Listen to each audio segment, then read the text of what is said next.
মানেই চিত্রনায়ক সাকিব খান। ঈদ উল ফিতরে এই নায়কের একমাত্র সিনেমা লিডার আমি বাংলাদেশ, আর তাই দর্শকের আগ্রহের কেন্দ্রবিন্দুতে সিনেমাটি। এতে তার সঙ্গী হয়েছেন চিত্রনায়িকা শবনম বুবলী। মুক্তির আগে সিনেমাটির টিজার, দুটো প্রকাশিত গান ও ট্রেলার নিয়ে বেশ সমালোচনা চলছিল সিনেপাড়ার ও দর্শক মহলে। দর্শকদের ব্যাপক চাহিদার কারণে সিনেমাটি 100 হলে মুক্তি দেওয়ার ইচ্ছা পোষণ করেন হল মালিকরা। সেই ধারাবাহিকতায় ঈদের দিন 22শে এপ্রিল থেকে সারা দেশের 100 সিনেমা হলে মুক্তি পেয়েছে বেঙ্গল মাল্টিমিডিয়া লিমিটেড প্রযোজিত এই সিনেমাটি।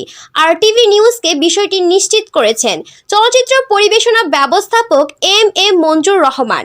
এদিকে মুক্তির প্রথম দিনেই আলোড়ন ফেলে দিয়েছে সিনেমাটি সারা দেশে। একই সঙ্গে মাল্টিপ্লেক্সেও লিডার আমি বাংলাদেশ দেখতে দর্শকদের চাপ বেড়েছে। এ কারণে 3টি শো থেকে বাড়িয়ে রোববার 23শে এপ্রিল থেকে দৈনিক 5টি শো চালাচ্ছে যমুনা ব্লকবাস্টার সিনেমা কর্তৃপক্ষ। এর সহকারী marketing manager Mahbubur Rahman RTV নিউজকে বলেন, ঈদের দিন ওই লিডার আমি বাংলাদেশ দেখতে দর্শকদের চাপ বেশি দেখা গেছে। এজন্য দ্বিতীয় দিন মানে আজ থেকে 5টি শো রাখা হয়েছে। এখন ঈদের ছুটি চলছে, সবাই গ্রামের বাড়িতে ঈদ করতে গেছেন।